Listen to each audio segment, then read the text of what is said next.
These new songs, they're different, but they're the only thing making sense to me right now. The only thing I can still believe in. Then we'll get it. Whatever it takes. Congratulations on this film. Thank you. What I love about it is you have to juxtapose as an actor the larger than life persona with probably the most deep, intimate, layered internal stuff. So I want to talk about first the larger than life stuff. Okay. Scott uses the word swagger. Mm-hmm. And I felt like when I was watching that opening scene, you had the swagger. It felt like you were lost in it. Did you feel that way as an actor when you were performing those songs? Yeah, I mean, I've been really lucky. I've seen Bruce Springsteen perform live a couple times, and I've certainly looked at a whole lot of concert footage and stuff like that. And, if he does one thing, it's he performs until he cannot anymore.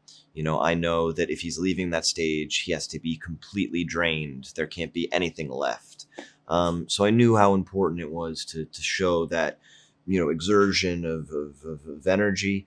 And then I had a real template to work from. In fact, for that Born to Run sequence, there was a performance in Tempe, Arizona. I think it was 1980 or 1979 or 1981, right around that time of when we were, making the movie or where the movie takes place, that I worked off of. And so, I was really lucky with those things where I did have a lot of footage and I had a lot of material to look at and go, okay, this is what I'm aiming for. Let me just try to get close to this. Those more private moments were a little bit more difficult because you just, that's more guesswork, and there's more freedom in it because nobody really knows what, people look like when they're alone in a room or what they're going through exactly. But it was also, these are real moments that happen in real rooms and I'm recreating them. And so there's a lot of weight to that. I know he was there on set. Yes. Did you find that at a certain point, I'm sure there's that initial, Bruce is watching. Mm-hmm. Did you find any sort of comfort or what was sort of the overall having him there? Or was there something, not a note that he gave you, because I wouldn't think he would give you a note, but something that you just kind of locked into, maybe in one scene, one take, any feedback that was particularly useful to you? You know what? I mean, he was helpful in the pre-production.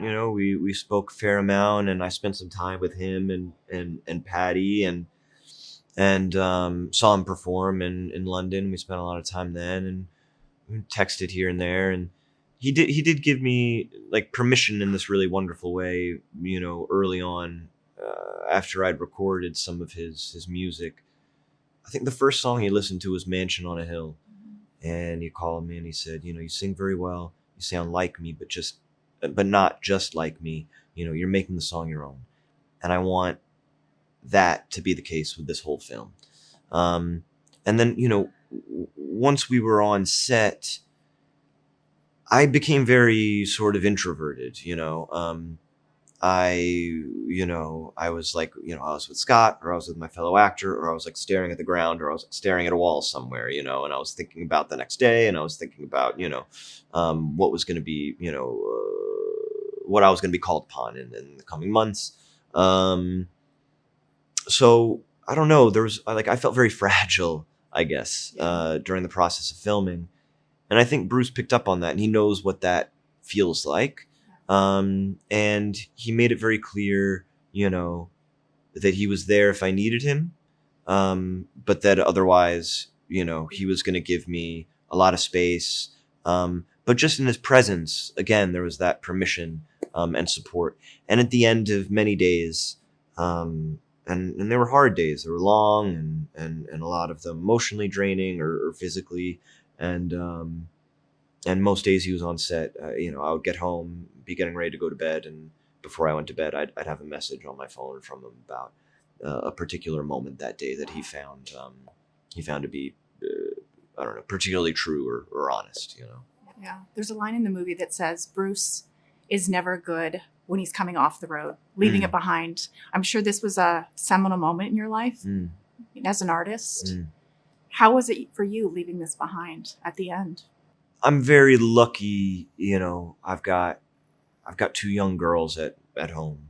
And I think there was a period in my life when I would try to finish a job, and maybe it was hard to shake, or maybe I would want to go back and like change it or do something again, and now I'm just like, I'm not afforded that, and it's probably for better. Like I go home and I see my daughters, and I'm like humbled and present, and I leave everything else outside, and yeah, it's very like simple in my life, at home with them. But there's always that thing, you finish a job, and it could be on the car ride home from work that day, or on the plane, going home from wherever you're at, where you're always like, well, what if I did that? Why didn't I think of this? And I'm going to do that today with my questions. Yeah, we all have that. One last question. Yeah. Bruce is watching a film and it's kind of like a moment in his life, and it keys something for him. So if we did a biopic about your life, what movie are you watching that we're watching you watch that's really important to you or sort of changes you in a sense creatively? I've been talking about it a little bit today. It's one of my favorite films. It's The Great Beauty by Paolo Sorrentino, and it's one of the first films I watched that just made me think about my life differently and the way I'm living it, and if there's changes to be made, and if I'll become an old man one day and have regrets, and yeah, that one was important to me. Yeah, sounds kind of like this movie. Yeah. This is where you're meant to go. You're absolutely luminescent in this film. Such an incredible performance, an incredible movie. I know you were a massive Bruce fan. Oh yeah. Like, when actors say like, oh, I'm a fan because I'm in the, you truly are. So let's ditch because I am too. Oh, great. So because I always feel like there's that one lyric that speaks to your soul. What is the lyric, Bruce's lyric for you, or the song? It's really hard to choose, and there's so many lyrics. I think I'm not sure if there's ever one if I have one lyric that is my favorite, but I think in terms of the lyricism of certain songs, there's so much in like Jungle Land that breaks my heart. I always wanted to like make a movie based on that song because it's so cinematic and it's so complete. Ain't no sin to be glad you're alive is just like a perfect sentiment. There's so much. Yeah, it's beautiful. Has your dad met Bruce? I need to know. My dad met Bruce. Okay, how did that go? Where was it? When was it in the filming process? It was on set. He came to set to visit me, and we were on set at the house, at Faye's house, in Bayonne, was where that set was. And I didn't even know that I was gonna, like, I knew that Bruce was gonna be on set. I didn't know where he was gonna be. I didn't know if I was even gonna see him. So I kind of brought my dad to set and introduced him to our wonderful producers, and and then Bruce was there. And I kind of went, all right, now like this is it. My dad's here. Happening. It's happening. This is just happening. And I walked up and said hi to Bruce, and then I introduced him to him. It was just, it was great. It was just great. It was exactly what it should have been. What is the thing? Because I have my icons, and I think I've met most of them. And there's always that one thing that you notice about them that you don't notice when they're performing. Was there something with meeting Bruce that sort of stood out to you? Like, oh, he's more shy, or he's more... he's very soft-spoken. He's a consummate gentleman.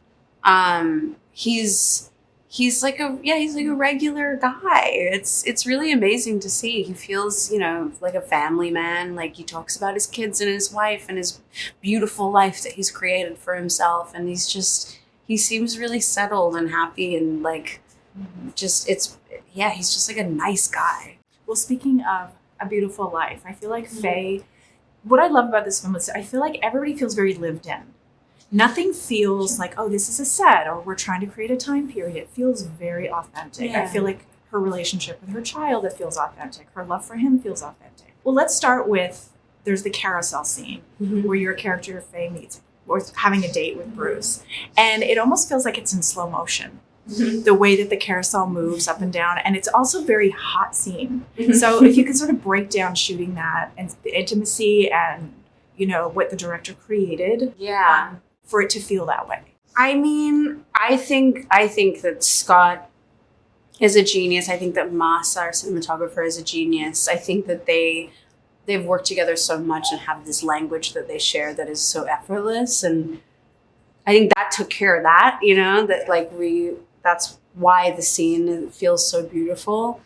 And then, I don't know, it's kind of this weird thing that happens on the day where things start to feel like you kind of get onto something and it feels good, and so you keep following that path. And you know, Jeremy and I found ourselves in this space and choreographing this kind of waltz around the carousel and then onto the carousel. And you know, I think it is a testament to our professionalism that we even got one version of the kiss that wasn't laughing, because it was kind of like very strange to be in these moving in the seats while trying to make out. But I think, yeah, I don't know, it just felt good. Like, it just felt nice, and it felt romantic, and it felt like this sweet, sweet date. And obviously we know where it goes. You know, we read the script. We know how their story ended up, but it was nice to have that kind of pocket where we just got to play happy. Yeah.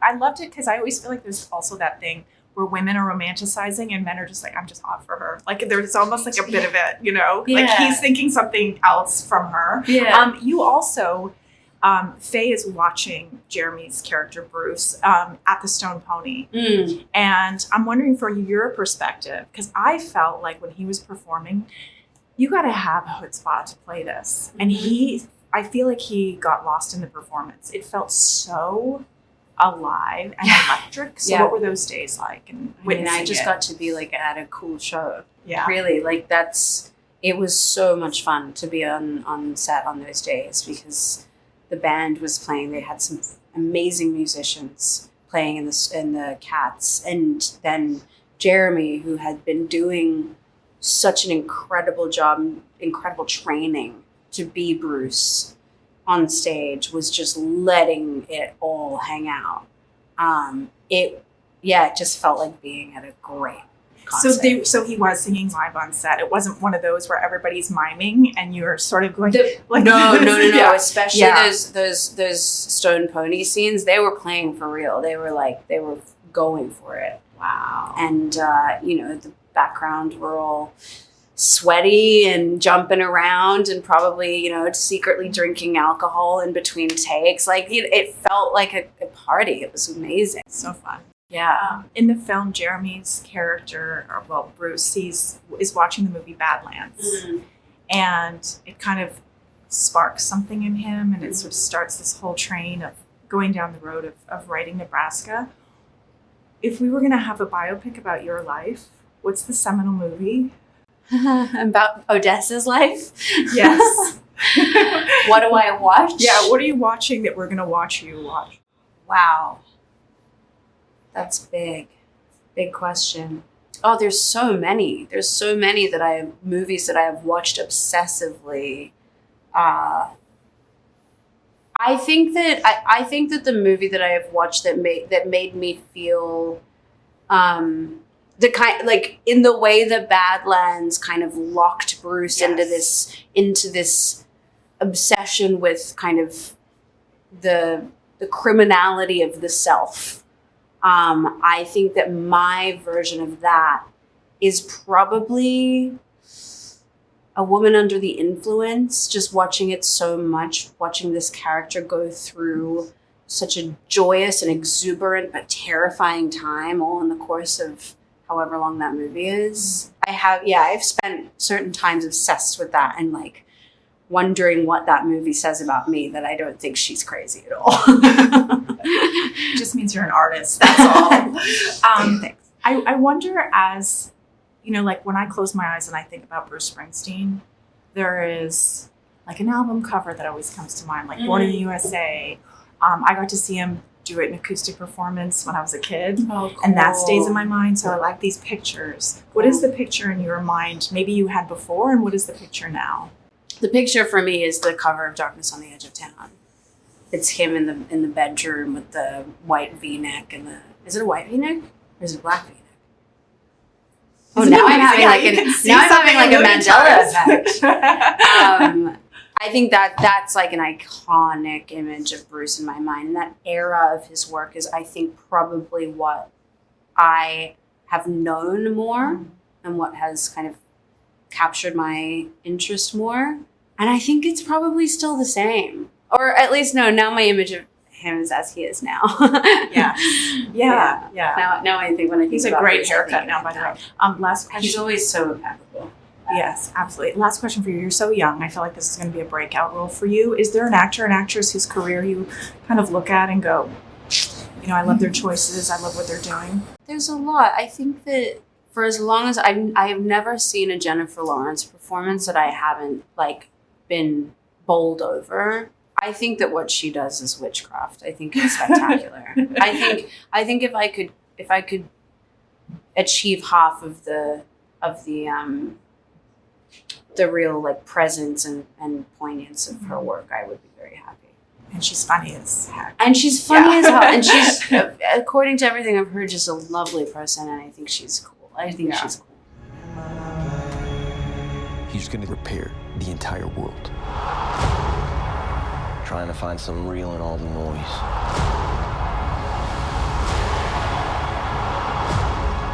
You always do. I'm in love with this film. Oh my God. Madly in love with it. Thank you, Nikki. I'm wondering for you, this idea of doing Nebraska and that particular point in his life. I know you're a huge fan. Your idea to focus in on that. And was it sort of like your Nebraska convincing people, like, I've got to do this for me creatively? Like, Yes. This is the thing. This is the period of time we're telling it, and I'm convinced of it. I thought it was the only way to tell a Bruce Springsteen film.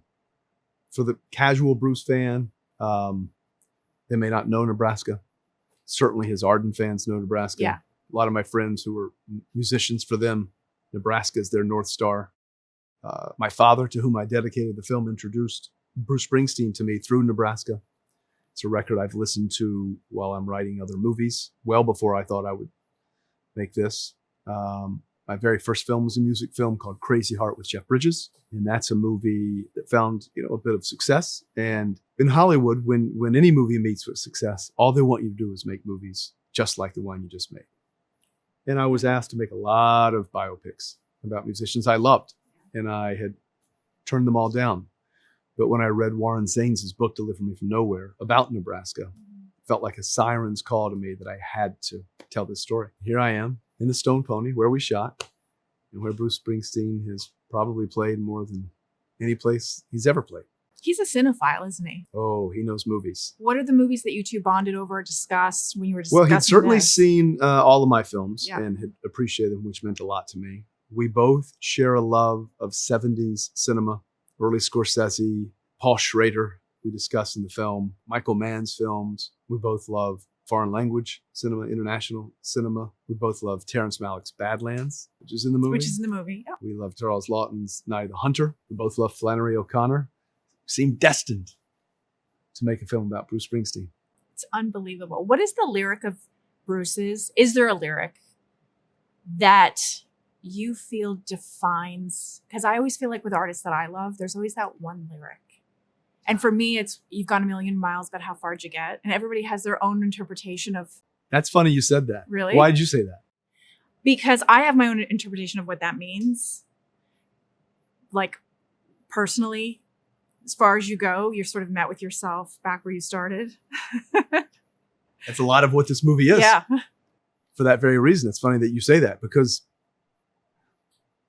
I mean, look, at some point, I perhaps somebody will make a film about maybe Bruce Springsteen from cradle to grave. But I thought and I'm glad that you chose that lyric. Even though this is a very specific and narrow time in his life, I thought that I could capture really Bruce's life, only focusing on Nebraska, because it's a film about a neglected soul repairing itself through music. It's about a man with the courage, an artist with the courage to look inward, to write what I think is his most personal and enduring work. I think there are lyrics from Atlantic City. There are lyrics from My Father's House, lyrics from Nebraska that I could choose that really sum up who Bruce Springsteen is. would almost be doing a disservice to everything. That's an incredibly hard conversation, Yeah. but I feel like you You said somebody's going to do Cradle to Grave. We're waiting for your cinematic universe. There could be a sequel to this. Well, I mean, look, let's see how this does when this opens October 24th. But hey, if they can make 4 Beatles movies, which they're doing, I think we can. There's plenty of Bruce Springsteen stories. Yeah. That I think I'd like to tell. Let's see if audiences, let's see if they get up off the sofa, come to the cinema again. I know my kids love going to the movies. I know kids now love cassettes, and I know they love vinyl. I think we're all craving to distance ourselves from this very digital and artificial world that we're living in, because Bruce Springsteen is so authentic and so real that I recommend going to see this film. I If do nothing too. more than just trying to escape this artifice that we're all living in every day, and to escape for 1 hour and 52 minutes and be moved by a man who speaks to all of us and is so relatable and so human. You know when you had me? When there was a shot of the radio and it said Pioneer. And when you talk about authenticity, Did that take you back? takes you back. But it felt, I said this to Odessa, it feels like a lived in movie. It feels like the actors have really lived in those houses, walked down those streets Thank a million times. Wondering for you, and when I think about this, and the performances are incredible, don't get me wrong. But what I take away from this movie, if I think of one snapshot, it's him laying on the ground and you're sort of shooting from above him, and it's very introspective. So how did you create something visually that matched the tone of the film? Thank you for saying that. Well, generally, when you tell a musical biopic, it's about spectacle, and this film is anything but spectacle. It's about introspection. It's about Bruce's anguish, his tormented inner life. How do you make that cinematic?